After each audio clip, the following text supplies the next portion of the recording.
All right, Baba Phil. That's our keynote. We on the start screen so they can hear everything y'all saying. I just thought I would acknowledge the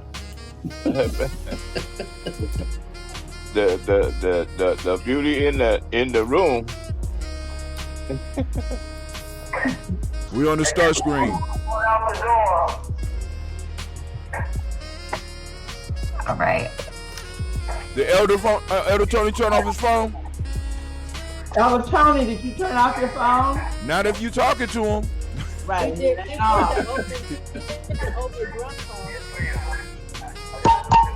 Well, hold on. We got the intro music playing here. Let me show y'all what's good. Well, y'all won't be able to hear it.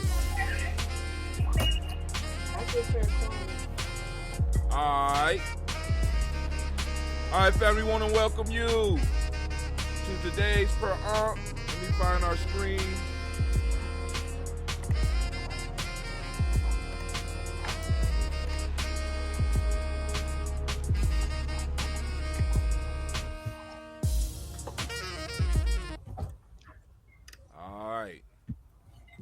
All right, something went wrong. Let me fix it. All right, so we gonna start. They can hear us. I'm gonna fix what's going on the screen right now.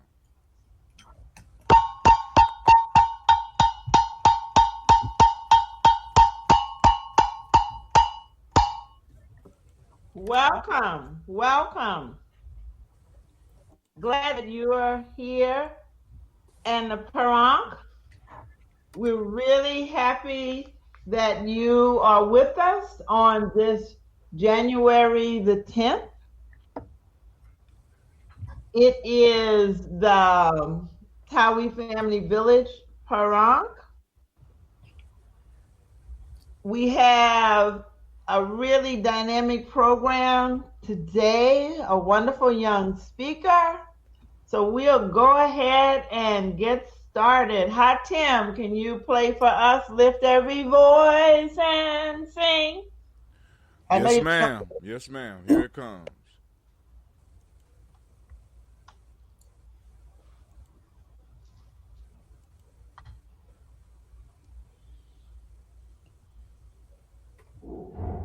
Lift every voice and sing till earth and heaven ring with the harmonies of liberty.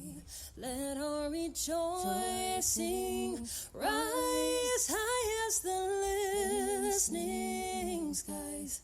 Let it resound loud as the rolling sea. Sing a song full of the faith that the dark past has taught us. Sing a song full of the hope that the present has brought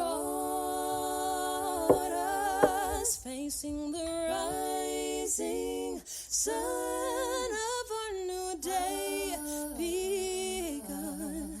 Let us march on till victory is won. Stony the road we trod, bitter the chastening rod, felt in the days when hope unborn had died, yet with a steady beat. Sister singing, lift every voice, she can sing. We can't hear her, but she did it for place for which our Father sighed. We have over a way which the tears have been watered. We have come treading our path through the blood of the slaughtered. Out from the gloomy past till now we stand at last where the white gleam of our bright star is cast.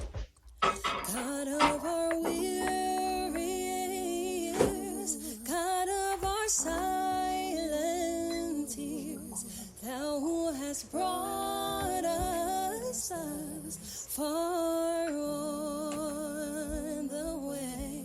Thou who hast by thy might led us into the light. Keep us forever in the path, we pray. Lest our feet stray from the places, our God, where we met. Lest our hearts, drunk with the wine of the world, we forget thee, shadowed beneath thy hand. May we forever stand true to our God, true to our native land.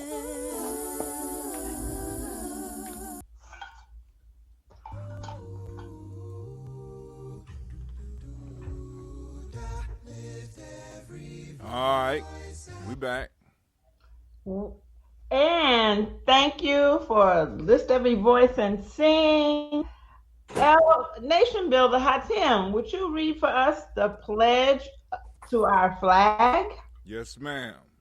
Give me 1 second. I got to reset the screen so that I can see it. All right, okay, there we go. So we're going to read from the flag, the pledge to the flag. Let me find it. RBG pledge. The UNIA one? Yes, sir, the UNIA one. All right. Here's to this flag of mine, the red, black, and green. Hope in its futures bright, Africa has seen. Here's to the red of it. Great nations shall know of it. In times to come, red blood shall flow of it. Historians shall write of it. Great flag of mine. Here's to the black of it. 400 millions back of it, whose destiny depends on it. The red, black, and green of it. Oh, flag of mine. Here's to the green of it. The young men and women shall dream of it. Face shots and shells for it. Maidens shall sing of it, waving it so high. Here's to the whole of it. The colors brought and pole of it. Pleased is my soul with it, regardless of what is told of it. Thanks to God for giving it. Ashe, Ashe, Asante Sana. We'll move right into Ambiko. Okay. Gotta get back to my screen. Let me find my screen. Where we at? Boom, there we go. All right, family, it's time for us to pour Tambiko or libations or do that toast thing that we do every morning, family. We are built up on our ancestors. We're built up on the shoulders of our ancestors, so we are going to pour libations for our ancestors. Of course, we don't have a song on this day, but y'all know the spirit. Family, we lift up our glass and we salute the creator by whatever name you choose to call that creator. We lift up our glass and we say, Ashe. From there, family, of course, we go to my favorite part. We go to our personal ancestors. We want to lift up our personal ancestors, and we want to salute them. We want to lift their names high. You know what I'm saying? The extended part of our family that's still active in our family, in our minds, as well as in actuality, all around us. There are energies all around us. So if there are any names of ancestors that people want to share, and those of you that's out there, if you want to post your ancestors up on the timeline, we will get them as well. Anybody in the room right now that have ancestors they want to share? Yes, So Michael Ford, John Ford, Ann Ford, Big Mama, Aunt Nanny, Joyce, Mr. J.W., Miss Joanne, Linda, Brenda, David, Jill.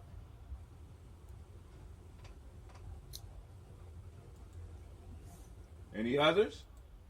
Clarence Winbush, Tawana Loretta Louise Winbush, Tawana McQuaida. Any others? We lift up our glass. Okay, I'm going to say Miles Brown, Ms. Ann, Robert Tex, Anna Davis, Herman Brown, Senior, Rosalie, Tilly, Georgia, William Walter, Chris Penny, Gaston, Eileen, Uncle Chris, I'm Fiend, Cleveland, Geneva Brown, Margaret Ellis, Wash Ellis, Cecil Ellis, of our Brown, Gina Gaines, Herman Brown, II, Barbara Twigs, Wash Ellis, Katie Ellis, Nikki Ellis, Jamon Jones, Jeremiah Tappan, John Fallar, Montague Pittman, Noah X, Sapet Mott, Rob Malika Facourt, Dr. Mary Ann Williams, Kojo Kamau, The Farmer, Elder Millie Dixon, and Tony Clark, Pastor Yusuf Weston, Elder Ajani. Okay, I'll stop right there. We lift up our glass. And we salute, and we say Ashe. I'm not going to pour on my mama's carpet because I don't want that type of beef. All right, so from there, family, we're going to move on. We're going to move to the present moment. We're going to lift up our glass, and we're going to salute, and we're going to pour for this present moment. The Creator has given us this moment so that we can maximize it, and we could grow it, and we can expand it, and pass it on like it was passed on to us, to our future generations. So we raise our glass up, and we salute this moment, and we say Ashe. Ashe. From there, we move to our future generations. We toast our children, our children's children, on to infinity. And, man, I can't wait to see what they do. We lift up our glass, and we salute them, and we say, Ashe. Ashe. From there, family, we move to all of our relations. We want to toast all of our relations, sending our energy all the way out into the universe and touching everything. We lift it up, and we say, Ashe. Ashe. From there, family, we move to that selfish toast. This is for you. Those of you that's out here doing this work, those of you that's at Part Ankh, those of you that's on the Daily Toast, those of you that's working in the communities, those of you that's working in schools, those of you that's working with young folks, those of you that's working with our elders, those of you that's just doing the work. We lift our glass up because if we don't feel ourselves, we have nothing to pass on. So this is a moment for you. What do you need right now in this moment to move towards your greatness? We lift this glass up to you and we say, Ashe. Ashe. Next, we move to our tribe. Lift up your tribe, family. And the tribe is basically your accountability group. Who is your accountability group? Who keeps you accountable? Who keeps you in line? Who helps you reach your goals and help you help you establish your goals? We lift up our glass to our tribe, and we say, Ashe, whatever your tribe Ashe. is. Last but not least, family. Well, I ain't going to make this last because we doing it on the Tawee family. This ain't last, but I want to salute. I want to toast you. You know what I'm saying? The most magnificent, the most beautiful, the most uplifting, the most outstanding, the wisest, and the bravest individual in the room. I want to lift my glass up to you, and we say, Ashe. Ashe. And in the usual Tawee tradition, we started with the Creator, and we end with the Creator, and we say, Ashe. Ashe. Ashe. Ashe. Ashe. Ashe. Ashe. Fully satisfied. Woo.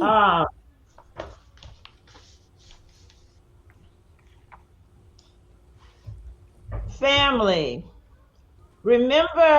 think back to the wonderful Kwanzaa we had and the wonderful Kanara and candles that we had. And remember that in your mind. Bring that picture to your forefront as we light the candles. I don't have a lighter. Hold on.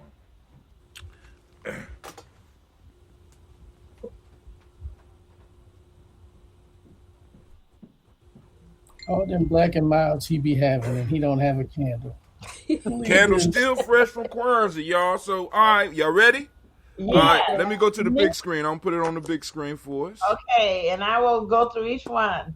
Give me 1 second. Boom. Okay. All right. Go ahead. Go through each one. Ready? Okay. Gina Washa, Mshuma Hu, Gina La Umoja. Nina Washa, Mshuma Hu, Gina La Kujikagalia. Nina Washa, Mshuma Hu, Gina La Ujima. Nina Washa, Mshuma Hu, Gina La Ujima. Nina Washa, Mshuma Hu, Gina La Nia. Nina Washa, Mshuma Hu, Gina La Kumba. Gina na Washa, Mshuma Hu, Gina La Imani. Asante Sana, we've lit our candles. Elder Phyllis. There you go. The voice calls forth the Great Spirit, the creative power of the universe that gives and sustains all existence forever. Let us adore a moon, who, though hidden, is the source of all life, all power, and all health. Let us hail Re, the sun, the highest visible manifestation of spirit that rises on the eastern horizon as Kepra, the self creating one, who shines down at midday as Re, the eternally creating one, and who goes down on the western horizon as Atun, the complete one. Let us revere Ptah, the nature and form, creating one. Let us call Wasir, to whom we give our dead for life everlasting. Let Jehudi, nature of good speech, intelligence, and writing, teach or inform us. Let us worship Nut, the sky, the divine mother, who stretches forth from horizon to horizon, giving birth to all that comes into existence. Let us obey Ma'at, divine sister, who imbues the universe with order, harmony, balance, truth, justice, righteousness, reciprocity, and love. The voice calls forth the ancestors, who abide the spirit and the spirits of our yet unborn children, who will carry forth our seed for eternity. Now let this community unite in the celebration of the African spirit and the rededication to another cycle of Ma'at, right speaking and right doing. Ashe. Ashe. Ashe. Do our Elder Phyllis. For our announcements, the Ankh meets every second Sunday of the month. That's every second Imani. The next one will be February the 14th, and the next one after that is March the 14th at 11:30 in this location. Divine Conversation, where we discuss what we are going to present today, will be January the 24th, which is the fourth Imani, and February the 28th in this location at 11:30. The Tawi ASCAT study group meets every Friday on the Black Line. We are currently reading Weapons. We're currently reading Weapons of Whiteness by Catrice M. Jackson. There are Madhu Netra online classes on Tuesdays. We now have a research group on Wednesdays, and we have our more advanced group on Thursdays, all at 8 o'clock. The ASCAT study group is looking for members, and you can call in on the Black Line, 614-556-4535 at 6 o'clock on Friday nights or NIA. Elder Mariba's books can be found in e-format at gnj.media. We're always looking for assistance here in the Parak. You can contact me, 614-783-7566. Please remember to support the businesses within, the Black businesses within the village, the Black businesses within our community. We have a couple of happy Earth days. Elder Aziza's was January the 5th. Happy Earth Day, Elder Aziza. Nation Builder Navita's birthday was yesterday, January the 9th. Nation Builders Kwame's Happy Earth Day is coming up. It's January the 15th. And Sister Elder Pam Swan is January the 23rd. And I just wanted to add real quickly a shout out to my niece, one of my many nieces, Latoya Jones, who I believe turned somewhere around 30 this year. Is that right, Jillian? 32. 30, Lord have mercy. Oh, well. I was close. Happy Earth Day to Latoya. Any other announcements, shout outs? Okay. We're going to move on to Praise to a Moon. Praise to a Moon. All natures are three: Amun, Re, and Ptah. They have no companions. Concealing its name as Amun, it is Re as a face. Its body is Ptah. The cities of earth are established for perpetuity: Waset, Yunu, and the city of the white wall for eternity. A message was sent from the sky and heard in Yunu and repeated in the city of the white wall by beautiful existence, to be set in an official documentation in Yehudi's writings concerning in the city of Amun, which possessed that property. The matter was answered and was set. A statement was issued: it shall belong to the nine.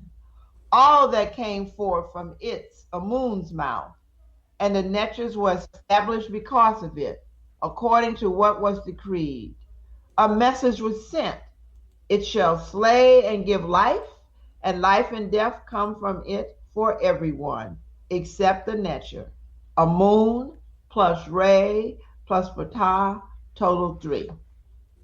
Ashe Dua. Yes, that was our praise to Amun. You know, we have a statements, principles of African spirituality that the Tawi Parak commits to.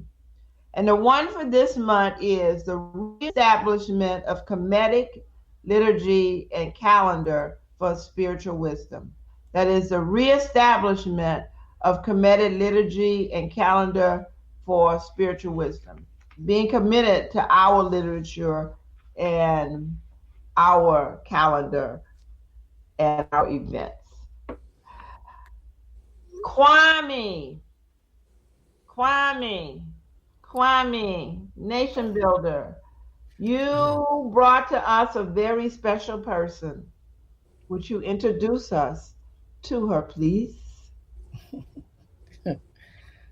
Well,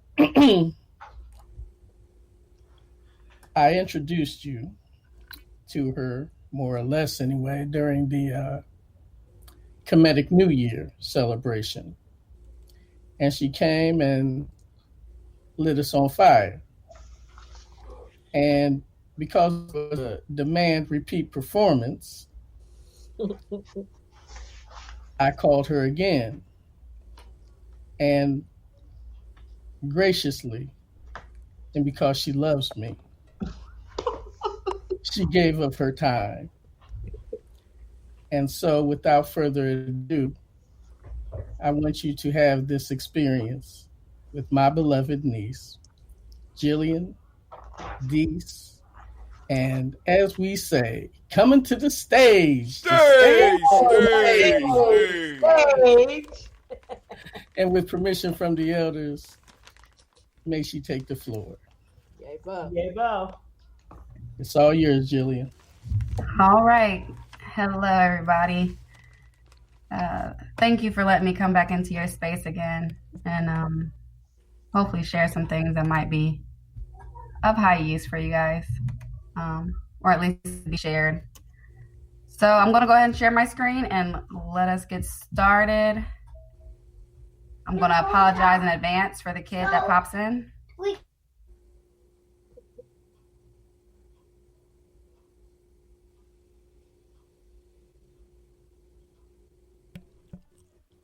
Jillian, share your sound as well. Yep, I got you. Go back out and do it. Reset it. Okay.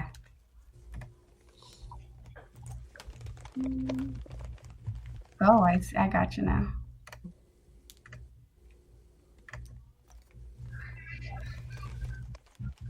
There we go. How does that do? Great. Beautiful. Okay, so my Uncle Kwame let me know that you guys were focusing on healthy, wealthy, and wise, and that was kind of the thought behind this session today. So I wanted to try to add to that space an idea about positivity and intention, somewhat around children, because a lot of my work is in education, but also in terms of adults and ourselves as well. So just a quick reintroduction. My name is Gye-Nyame, and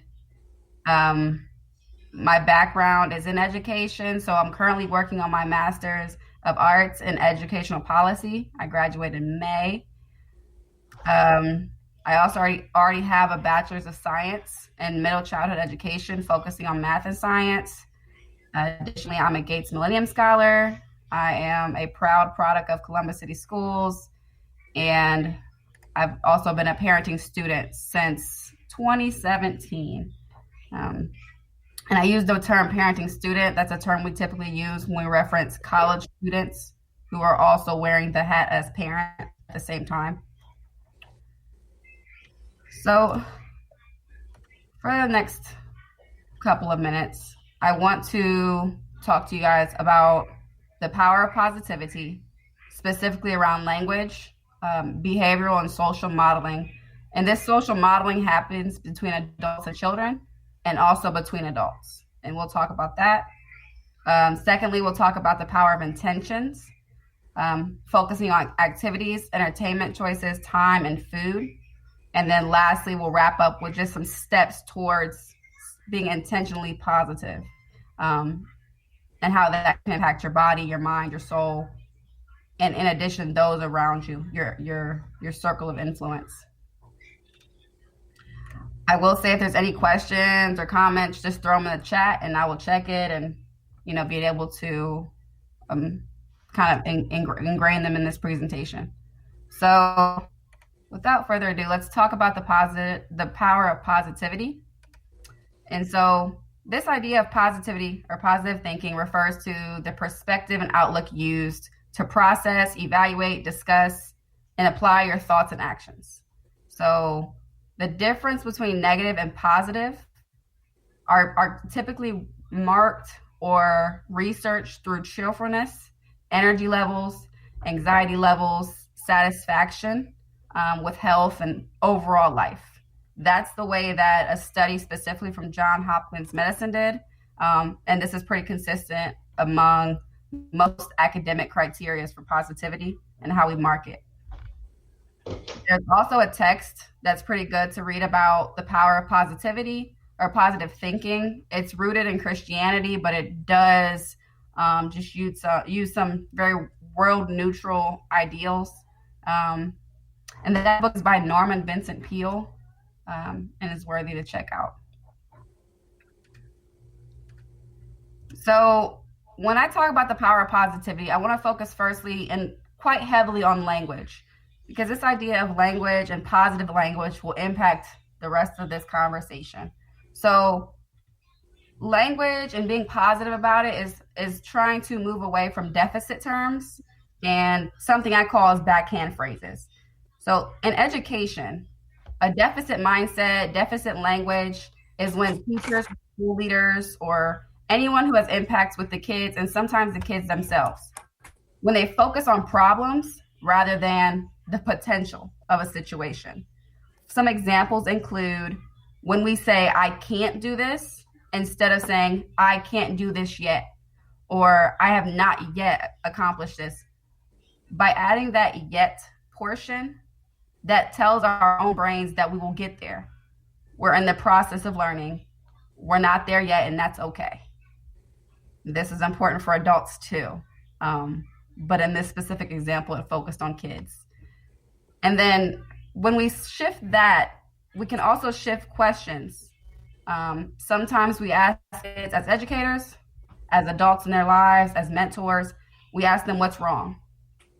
And this might be like applying to their academic work, their social interactions, their attitudes, their thoughts, anything.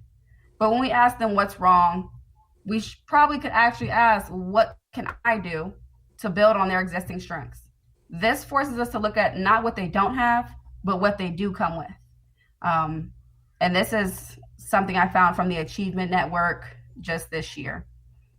So these backhand phrases that I talk about, I find are typically happening in our Black community.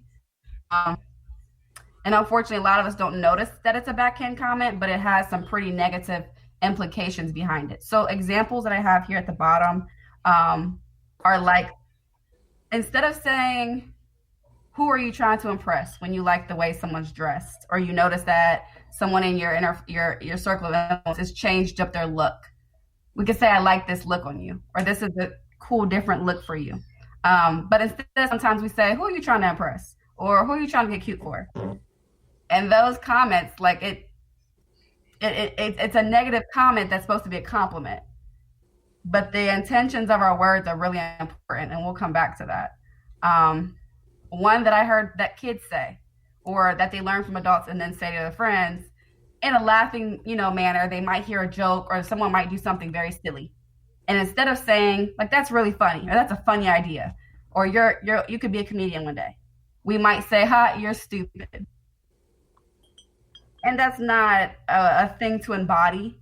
And more importantly, that's not something that's really good to say to our young kids, especially boys, right? In education, our young Black boys are often ousted to being academically low, socially aggressive, and all these other things.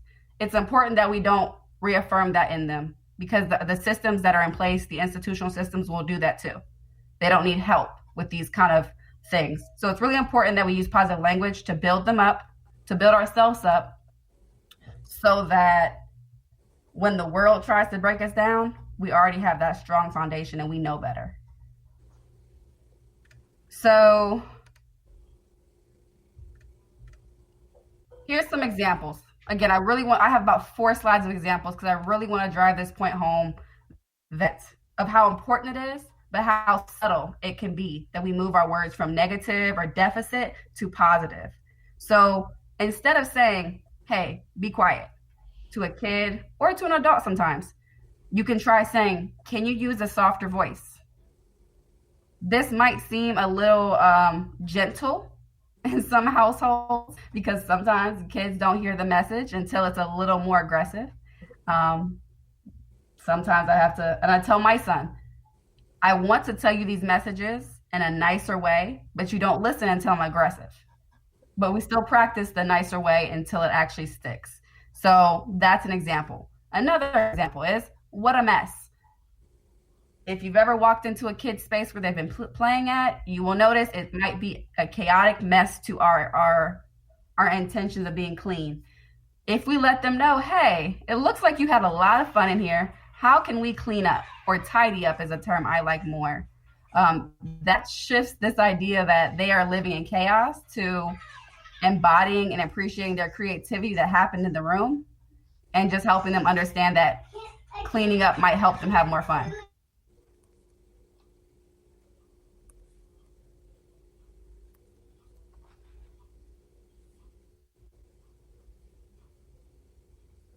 I can go in the mouth. Okay, but not here. Take it in your room. Okay. Take it in your room. The whole meal? Carry it, take one at a time. There you go. All right, so sorry. Another example is asking someone, do you need help? Because this implies that you don't believe they can do it on their own. Can you hear me? Okay. Instead, we can say, hey, I'm here to help you if you need it. This gives them time to process and maybe identify that they do need help.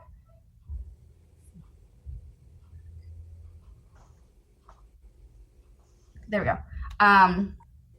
This gives them a chance to really understand, like, try to go through their problem solving techniques and then realize they need a little assistance in whatever they're doing. I want to go through this one. One that really applies to kids and adults alike is when you notice someone might be upset, but you ask them, you tell them you're okay.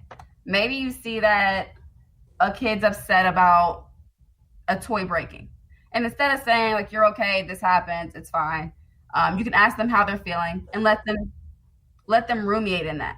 Let them experience these feelings because things happen, and that's a teachable moment where you can help them process how to deal with small occurrences that might upset us throughout the day, because we all have those things happen. So I want to move on to my next set of examples. These were very kid-friendly examples.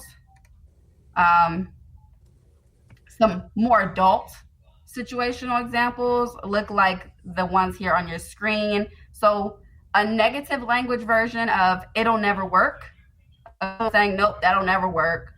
You might shift your language to saying, "let's look at our alternatives. What are our options?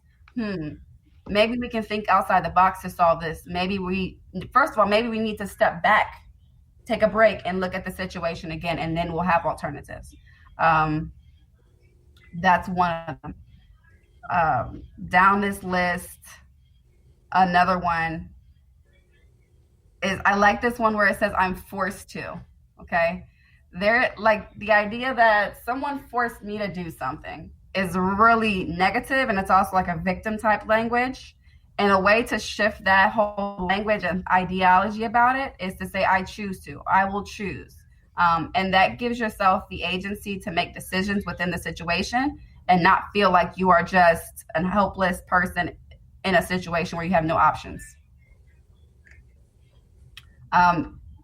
The reason why I really want to focus on language is because it applies to, like we showed you, kids and your interactions with kids and how they, raise up to become adults.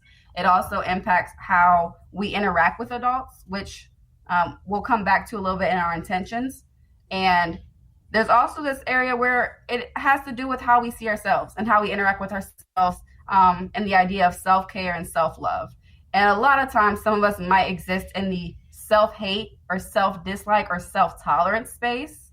And this might exist by, if you're used to people making negative comments about you, you might make them toward yourself. Or you might belittle yourself in a situation, that way no one else can beat you to it. Or so you can lower your standards about yourself and not feel bad later.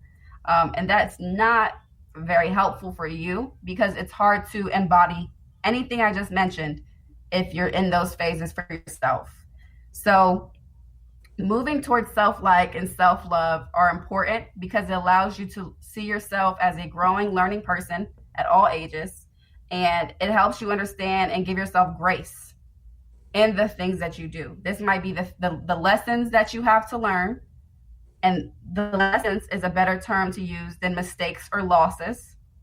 The lessons you have to learn, the growth you still have to occur, and the accomplishments that you've made thus far. So focusing on what you bring to the table and not what doesn't exist. An example of this may exist specifically in the college classroom for someone like me who was fairly first generation in my immediate family as a college student. And having to understand there are some things that I just don't have the background knowledge about in terms of college processes that some of my peers might, because maybe their father and mother both attended college at the doctorate level. So they have a different level of knowledge that they come with. But instead of seeing myself like I don't belong or I don't deserve to be in those spaces, I understand that I'm just at a different starting point, but I still made it there. And so I'm equally qualified to still be there. And that's when you move from that self-hate to that self-love space. But on the screen, as you can see in this picture, it says you've got to pass through these other phases to get to the self-love. If you're in a self-hate place, you might go through self-dislike to self-tolerance to self-like before you get to self-love. And that's a lifelong journey, of course, as most of these things are. So I want to test something to see if this video works. This video that I'm going to show you is a Sesame Street video with the popular artist will.i.am from Black Eyed Peas. It's very childish, I will say that. But this is one of the songs that I've showed my son since he was probably 6 months old. I've played it in the car when we're driving somewhere. I played it for him at the house. And I think once you listen to it, you'll understand why. The song is called What I Am. and it's filled with a bunch of affirmations to help kids, sometimes adults, understand that affirming yourself will help you navigate through life much better because you are aware of what you bring to the table and what your strengths are. So let's see if it plays. If what I am is what's in me, then I'll stay strong, that's who I'll be. And I will always be the best me that I can be. There's only one me, I admit.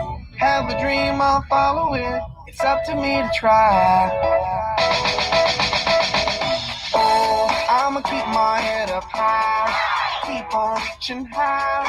Never gonna quit, I'll keep getting stronger. And nothing's gonna bring me down. Never gonna stop, gotta go. Because I know I'll keep getting stronger. And what I am is, what I am is, what I am is, what I am is, what I am is, what I am is. There's nothing I can't achieve because in myself I believe in love. Gonna keep all heads up high, keep on reaching high. Never gonna quit, just keep getting stronger. Ain't nothing gonna bring us down. Never giving up, gotta go. Cause I know I'll keep getting stronger. What I am is, what I am is, what I am is, what I am is, what you are is, what you are is. There's nothing I can't achieve because in myself I believe in you. Gonna hold my head up high, keep on reaching high. I'm never gonna stop, I'll keep getting stronger. Nothing's gonna bring me down. Never give it up, gotta go. Yeah, I'll keep getting stronger.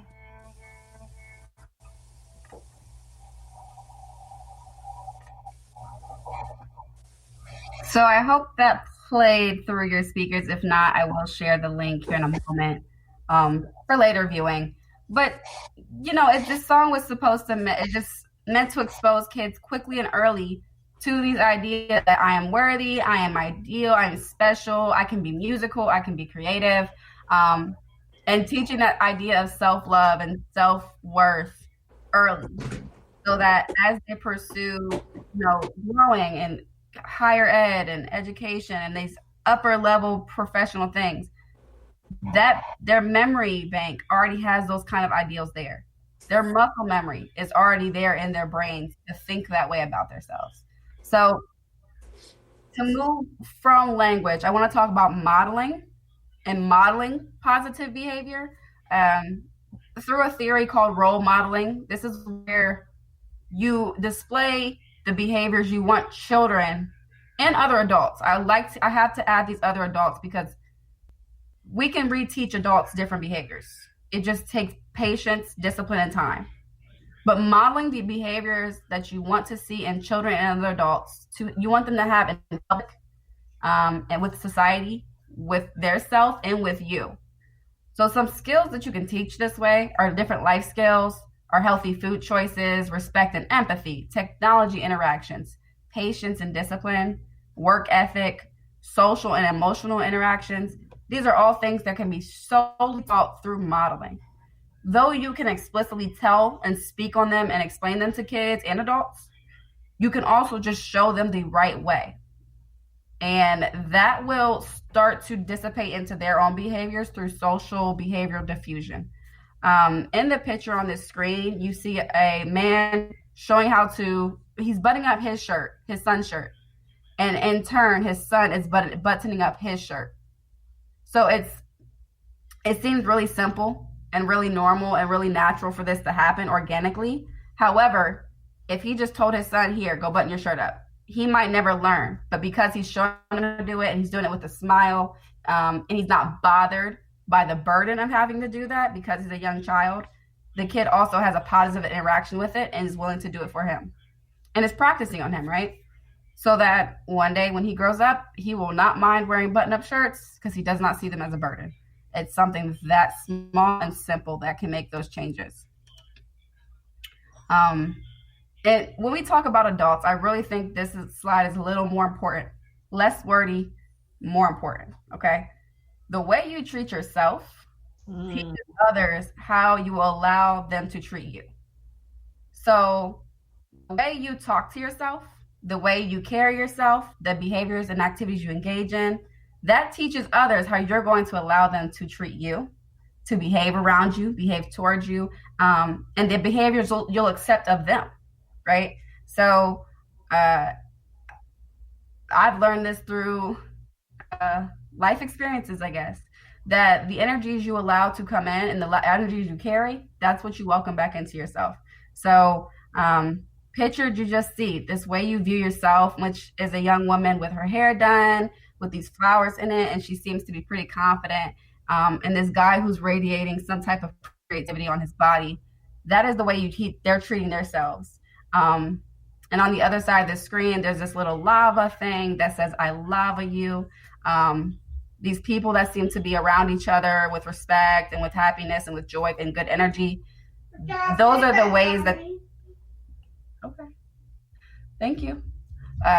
Those are the ways that your own behavior around yourself and the intentional language and modeling behavior you have for yourself, it dissipates to others and comes full circle. So now I want to shift towards this power of intention and intentionality. The idea of intention, I think, is really understandable in this space. I know that I'm not talking to a crowd that hasn't heard about any of these things. But I really want to define intent, intention, and intentionality. These are all things that are used to describe the mental process of planning and goal setting. Intentions are purely mental. They happen in your brain.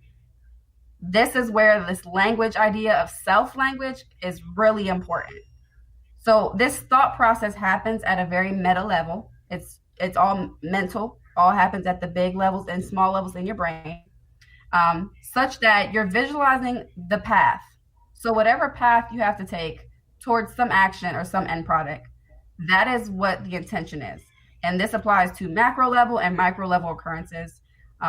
Macro level might be how you're going to become a entrepreneur out of high school. You're thinking about this long path or long goal and what you can do to get there. Micro level occurrences might just simply look at the brand and types of foods you use. Do you like a certain type of detergent?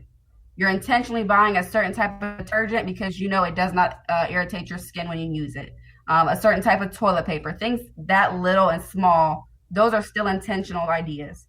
And the power of intention is the fact of noticing it and recognizing that you are intentionally make all your decisions, whether they are subconscious decisions or not. They're still coming from a place of intention. And when you recognize it and notice it, now you're giving those intentions power. And those powers can actually move your intentions to actions and actions to life-changing ideas. There's a quote here from Wayne Dyer, who he has quite a few books on the power of intention. One came out in 2015, one came out in 2010 by the title Learning to Co-Create Your World Your Way. And this quote from him says, our intention creates our reality. So the intentional ideas and moves you make every single day is what creates your reality around you. So I shrunk this page down into the 4 categories of activities, entertainment, time, and food. All the language stuff and the positivity stuff we just spoke on, that is all intentional work. That was all an example of how to be intentional about your life and about your daily moves and the things you do and how they can potentially change your life in ways you don't expect. These are 4 other ways that you can be intentional and change your life. So let's start with activities.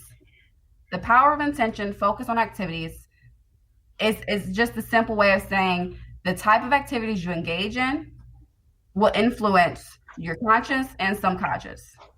So an example of this is if you exercise at home or do you publicly exercise or outdoors. If you exercise at home, maybe seems safe for you, but maybe you won't exercise as hard or rigorously.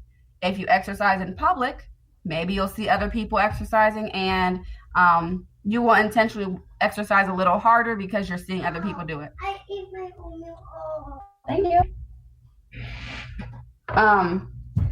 If you exercise outdoors, I personally like to exercise outdoors because I like the natural scenery of maybe a nice walking trail. Obviously, you might be getting vitamin D from being in the sun exposure. You might see other people exercising, so you still have that kind of social diffusion there. But it all depends on your preference. The important part is recognizing the intention of it. If you're exercising at home because it saves you money, but you're still going to do it, great. But if you tell yourself you're exercising at home and actually never exercise, the intention falls short, right? You're not actually meeting the plan or the path that you set forth because it's actually not going to happen. Another example of activities are family events where you know negative influences or negative energy will exist.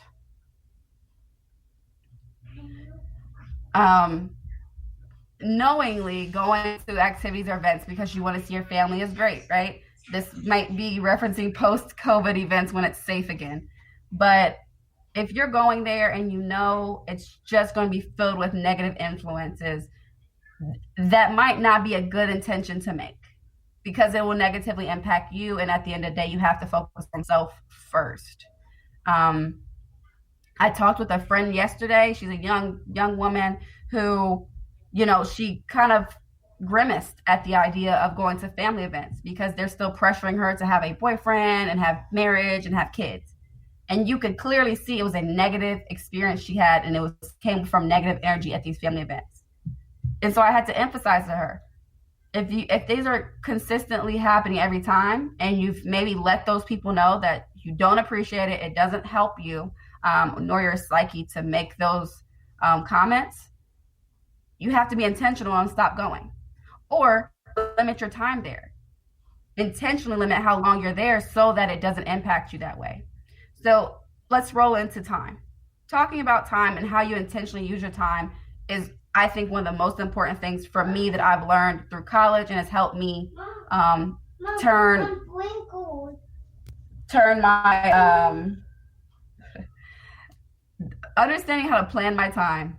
I will share this with you guys. My first freshman year semester of college, I finished with a 1.8 GPA. I was on academic probation and was struggling, okay?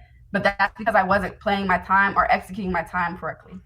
I will share that when I graduated cum laude with a 3.5 GPA because I learned how to plan my time and execute my time on a daily schedule. And if I missed my daily schedule, I knew I had to recoup for it in the future. So if you're disappointed by something you're not accomplishing every day, that tells you got to adjust your technique in planning your time. And when I say planning your time, I'm someone who takes, for my schedule this semester, I set up the whole week where I have 168 hours every week of time. That's what we all have, Saturday through Sunday, 168 hours. I plan for me to sleep 8 hours out of those 7 days. That's 56 hours. So I take 168, subtract 56. Now I have to identify what to do with that remaining time. For me, I subtract my work time, I subtract my class time, and at this point, I subtract my gym time because for me, that is a necessity in my day. Now I see that at some point I get down to like maybe 60 hours in the week that I have unplanned. And now I get really specific about those times too. When am I going to have, very specific family time with my son? When am I going to have my self-care time? I plan out my shower time, my food time. How long does it take to cook my food? When you get down to these really concise and explicit goals, you start to check off all the big intentions you make in your life. And to keep yourself from being disappointed and maybe not reaching a certain goal every day, you make your goals smaller. And when I say smaller, an example I can use is when I have a class, instead of blocking off time where I just work on that class, I go in every week and I specifically write, I'm going to work on this assignment for 45 minutes. From this time to this time, that's what I will work on that time. And then I know, okay, I should accomplish that one goal within that time frame. And if I don't, now I need to adjust. This makes your life very manageable, and it makes it easier to adjust when life happens in a way you didn't plan for, because you already had a plan in place. So now you just adjust your plan to accommodate whatever unplanned occurrence is happening. So I want to move into entertainment, because entertainment maybe needs to be built in to your time. If you're someone who likes to watch TV, likes to watch, be on social media, likes to engage in music, all those things are needed to engage through our lives and can offer very meaningful things to our life. But they can excess, they can derail our intentions, our plans, and really limit our accomplishments and our productivity. So entertainment can be good and can be bad. Some bad examples, I think, of entertainment are like narcissistic music that intentionally puts in bad energy to your life. Doesn't help you.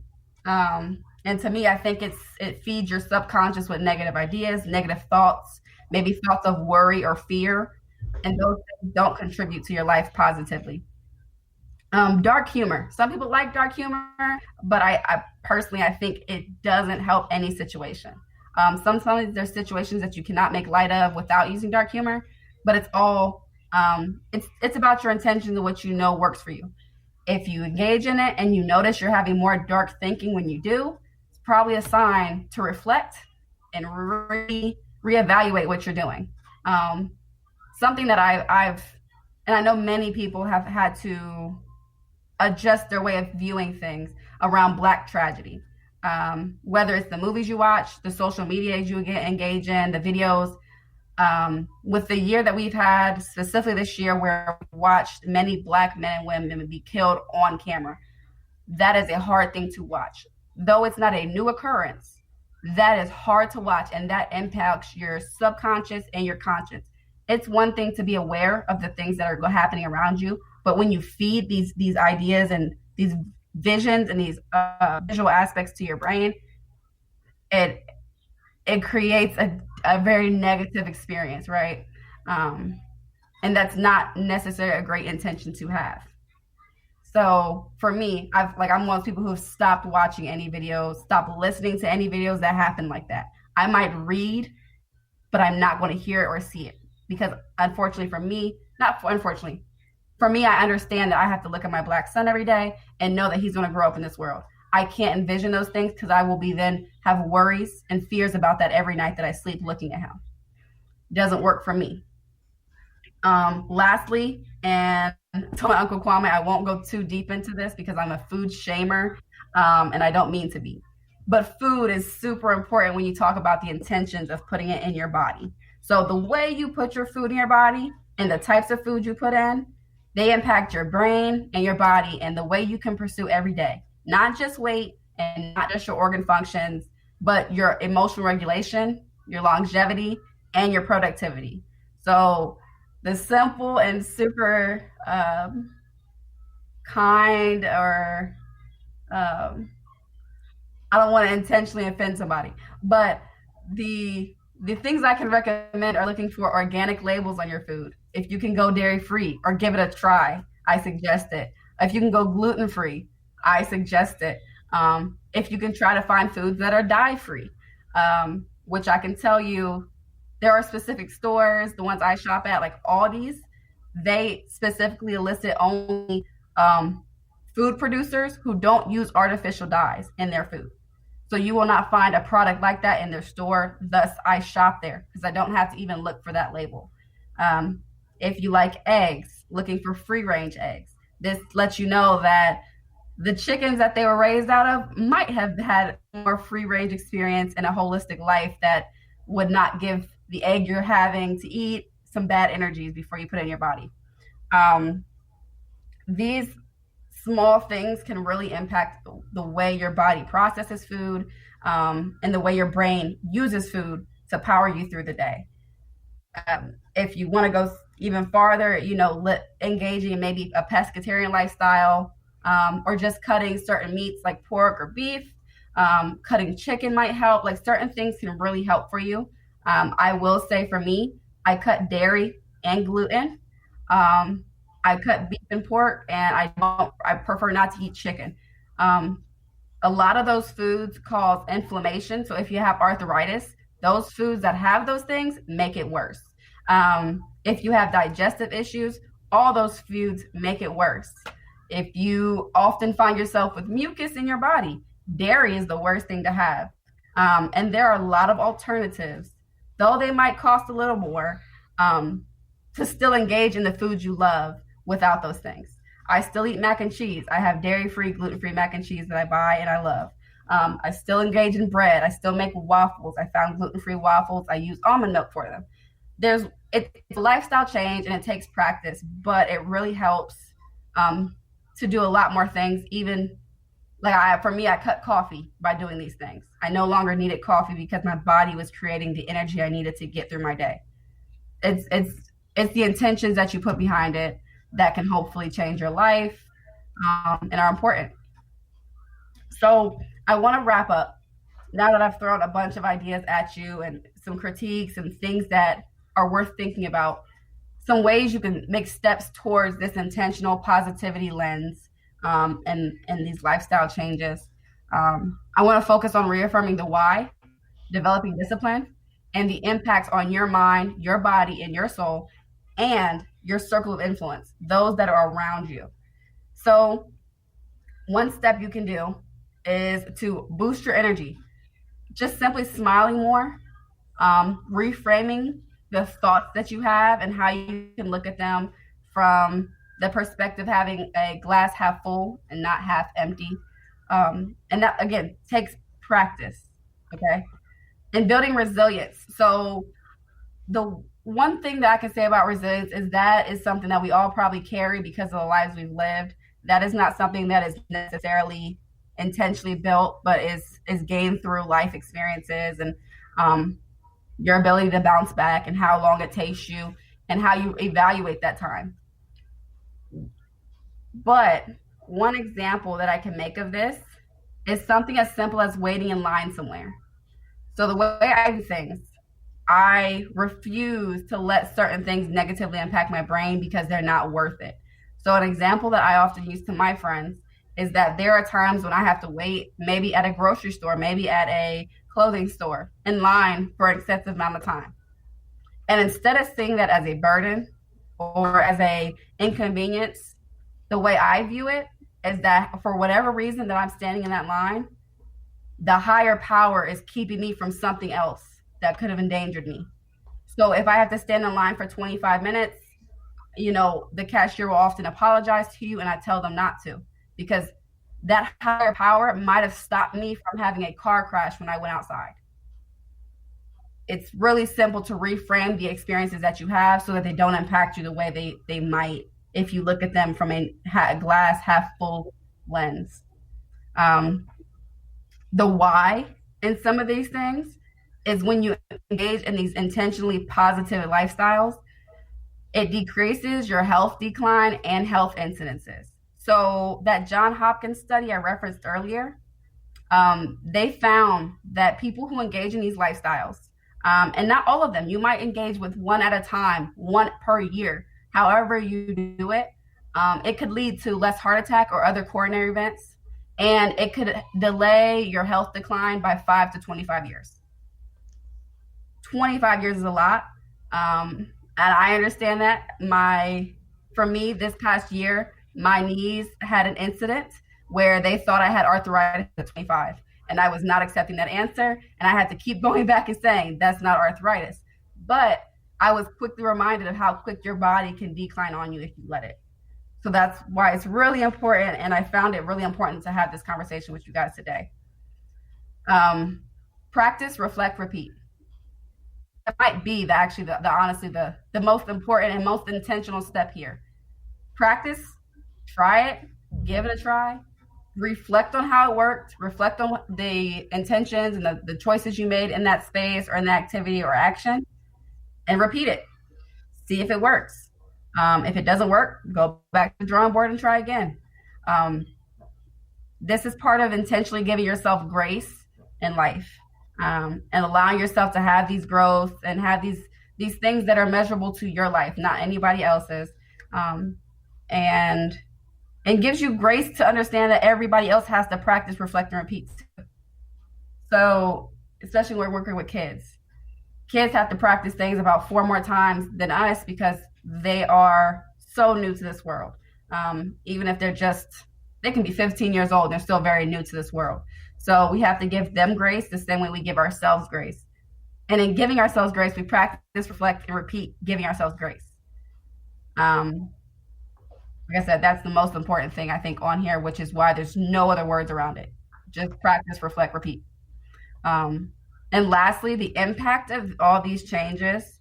And when I say practice them maybe once a year or 1 per year or 1 per month, whatever works for you in your time frame, the reason for doing these things are not just your health, not just your energy, but the way that it will impact your generational family as well as your circle of influence, the people that are around you. Those around you will start to wonder, why are you acting different? What is changing about you? You're doing things differently. If you go to family gatherings and they notice that you don't eat certain foods, they're going to ask you why. If you choose to bring your foods that you can eat and share them, they'll start to try it and maybe start to inquire and glean from the changes you're making. And again, through a social diffusion theory, they will start to absorb it into their own lives. The same way we adapt language from other people, we might notice someone uses a cool phrase and we welcome that into our dialect. It's the same thing. The actions and intentions and positivity will radiate the same way. And so with that, I think I am done. That is all I had to share. My contact information is here on the screen. My cell phone number is 614-893-6504. Both my email addresses are listed here. On Instagram, I am Jillian Deese, and on Facebook, I'm Jillian LD. If you ever want to connect with me social media wise, I do make some postings about this stuff, or at least I try to without stepping on. Jillian? Yes. I forgot to ask you, however, if you're available on the 4th Imani Day, Sunday of this month. We would like you to come back, and that's when people can ask questions for clarification or go in greater depth. But you can get back with me. Let me know what your schedule looks like, and we'll make arrangements if it's possible. I'll be here on the 31st. Is that the 31st? What's today? No, it'll be the 24th. 24th. Yep. All right. But thank you. You did an awesome job. And we did talk about how privileged we were to have those choices, right? But it's important that in many cases you made the opportunities, and so that's what we got to do for ourselves, make the opportunities so that we do have these options. But anyway, this is not the time for our quote unquote divine conversation that will come the 24th. But if Elder Alonda, you want to. Writing's not that easy. It was wonderful. Thank you. I took notes. I took pictures of the screen. I thought about conversations we had with elders yesterday and how to apply some of the things you talk about. So please, we look forward to a broad conversation with you on the 24th.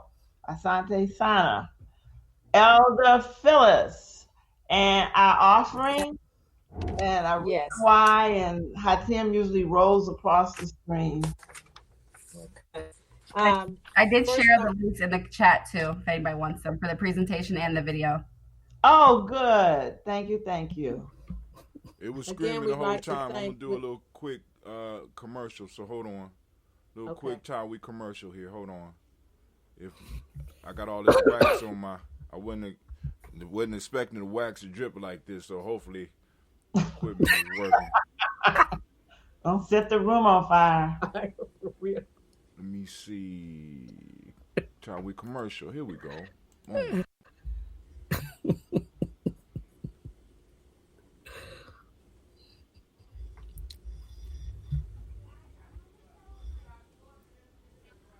There we go. All right, I'll bring us back on. And I can go. you ready? Ready. Hotep family. Again, let's thank the warrior Jillian for her awesome presentation. And if you don't walk away with anything but these 3 words: practice, reflect, and repeat. If we do that, generational change will come. It is at this time that we would like to let you know that Tyree is a 501c3 organization. And it's because of your donations that we're allowed to have programming like today and have community people like Warrior Jillian come on and provide information with us that will help us move forward and be healthy and wealthy and wise. So there are 2 ways in which you can donate, and Nation Builder High Tim should be putting that across the screen. It's streaming right now.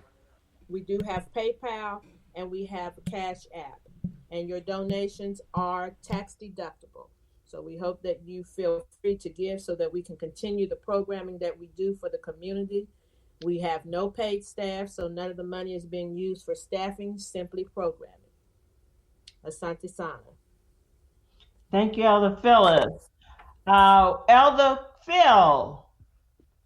Yes. You can come on and give us our economic statement for today.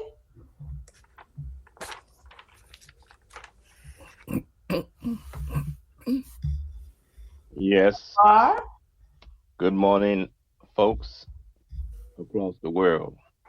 This is Phil Haynes with Gye-Nyame Family Village, with a business within the village and in the community called Compro Tax, Old Town East.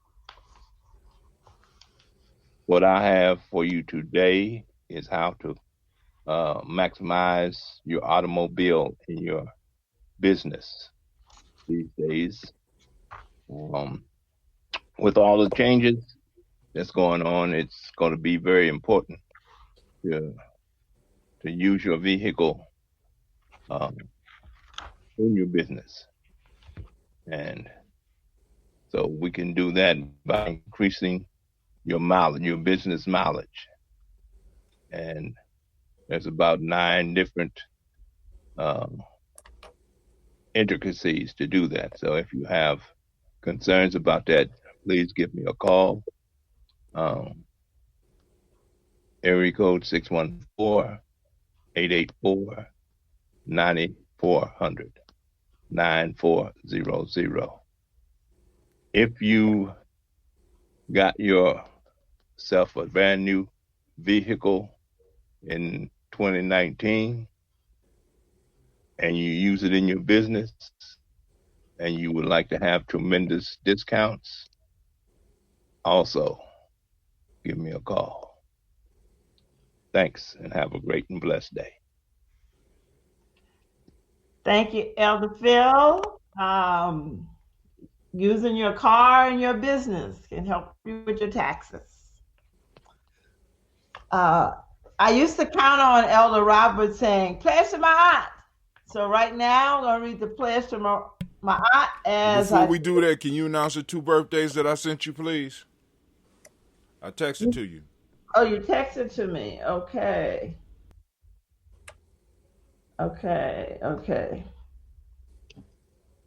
You texted to me. No, Elder Nation Builder, you did not. Okay, here we go. We got Elder Margarita's son David, whose birthday was on January 1st, and her grandson, whose birthday was on January 5th. Ah. Okay. Well, happy Earth Day to David and Elder Margarita's grandson. David, her son, he's the one that has budget rent a car on Hamilton Road. And the younger one name is I think it's pronounced Micah. Malik. No, she spelled M-A-I-K. Hold on, where is it at? My eyes. Oh, my eyes. Lord have mercy. M-A-I-K-A. Micah. Okay. Happy birthday, both young men, a Watoto and a warrior. Happy birthday. Pledge of Ma'at. Ma'at is great. Ma'at is great. Its value is lasting. It has remained unchanged and unequal since the time of its creator. It is a plain path for the ignorant, and those who violate its laws are punished. Ma'at urges moral excellence, and all one does, so no fault can be found in your character. Ma'at is truth. Ma'at is justice. Ma'at is righteousness. Ma'at is balance. Ma'at is order. Ma'at is harmony. Ma'at is reciprocity. Do that which is right. You may live long on earth. Think Ma'at, speak Ma'at, do Ma'at in secular and sacred situations. Ma'at will ensure a mutually beneficial community and everlasting life. Timotep. Thank you, Elder Lona. Nation Builder Kwame, if you would do our Madu Nefer, and then after our Madu Nefer, Nation Builder Hatim will play our closing song. Okay. So this morning I had a dialogue with my boss. And my boss said to me, Calvin Dupre Kwame Keechler, do you recall when you worked at the Spanish Immersion Academy? And during the lunch recess, you would take the children out to the playground. And you made sure they were all situated, and then you would look to locate where the sun was. You'd walk to a tetherball pole in the middle of the playground, and you would orient yourself toward the north as best you could, given the position of the sun. And then you would look to see where the shadow of that pole fell before you. And based on where that shadow fell, you would try to tell the best as you can. You would try to tell the time of day. And then the purpose of that part of the story was to orient myself in the here and the right now in the Northern Hemisphere. However, the part of the story that wasn't told was that then, using the sun, I would go to the south side of that pole and orient myself toward the south as best I could, given the position of the sun. And this was to note to myself that yes, it is important to note where I am in the here and now, but to always look back from where I came to know my name and who my people are.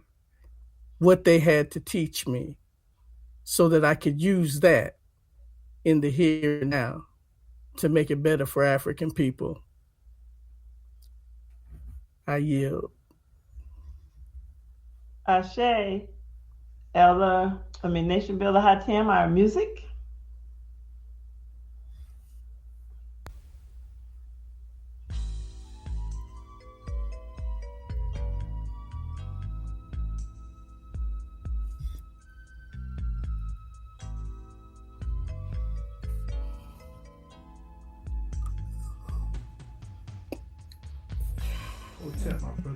Yeah, I know this is a long song. Y'all ain't got to wait. I'm just saying, it's a long song. Guide and direct my voice so that those who hear will listen. All right then. Again, thanks again, Jillian. Give Jalil a big hug for me. I think she gone already. Okay. Unless, because I had to mute. I muted 2 mics because there was some talking going on. Well, actually, people could hear, so. No, that was Mama Phyllis in the background on that. Our history and our traditions, for they lead us, guide us, and bind us to freedom. Africans, mighty ones, we were created by God to be supermen and women. We were made into mortals by our captors. Oh. We're becoming again what God intended us to be. Africans, geniuses, gods of the earth, in sync with the universe.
Since the beginning of time, Africans have been doing the impossible, using mind over matter, spirit over mind, tapping into the divine, so that now is the time of this day in mind to discuss our rise, which will free all African minds, allowing the divine to shine, the divine to shine, the divine to shine.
I have studied my culture, my history, and my land, because I know that in order to overcome my enemies outside, I must overcome the one that resides on the inside.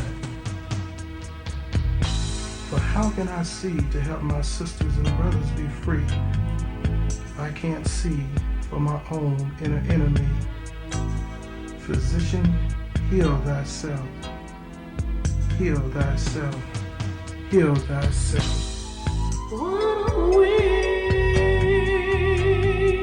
Africans? What are Africans?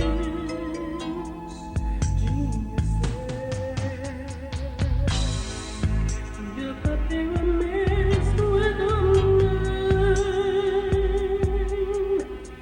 Kings and queens and all the things you find we did, we know it is. Africans are geniuses.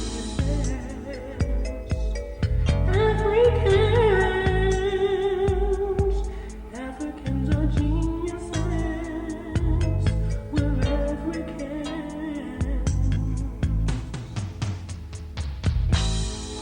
I know who I am, and I know who you are. I am not alarmed when I see my brothers and sisters willing, stealing, dealing, killing and killing. People looking just like them. 'Cause I know the niggas were made and Africans were created. Africans were created. Africans were created.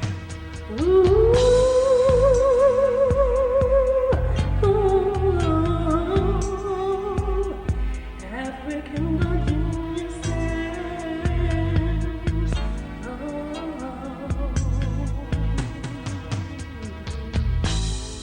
What are we,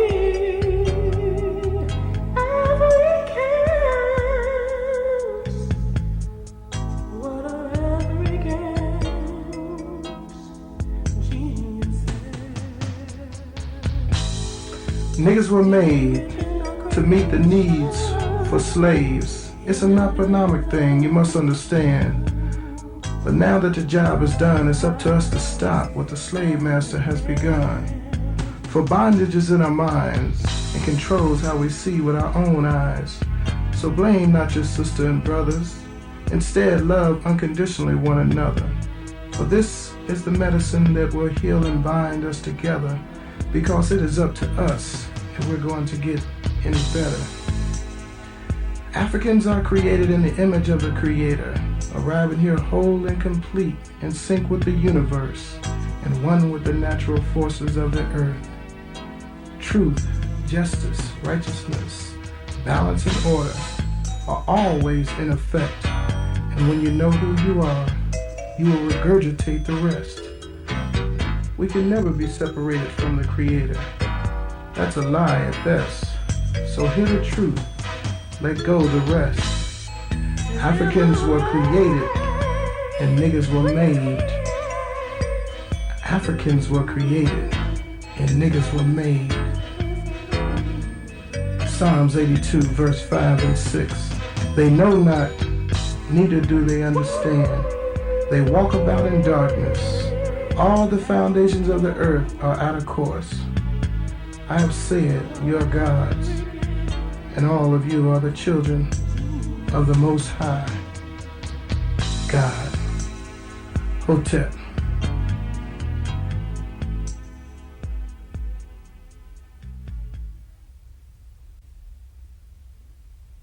I'd like to call on the ancestors and the Creator to watch over us as we do this African pledge.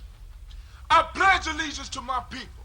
I pledge allegiance to my people. The African race. The African race. The original man and woman of the planet Earth. The original man and woman of the planet Earth. And the founders of civilization. And the founders of civilization. I pledge to continue to struggle.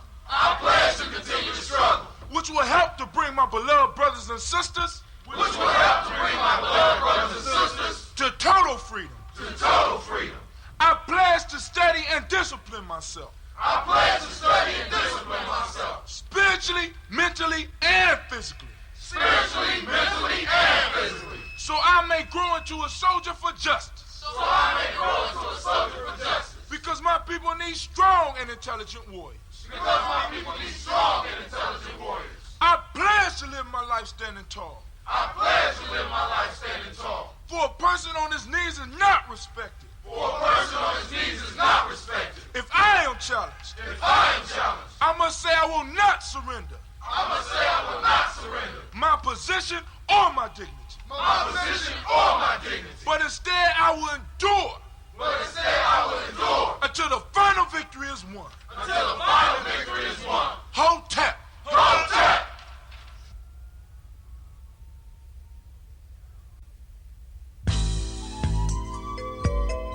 What is a lion without his pride? What is a whale without his pod? What is a monkey without his troop? What is a wolf without his pack?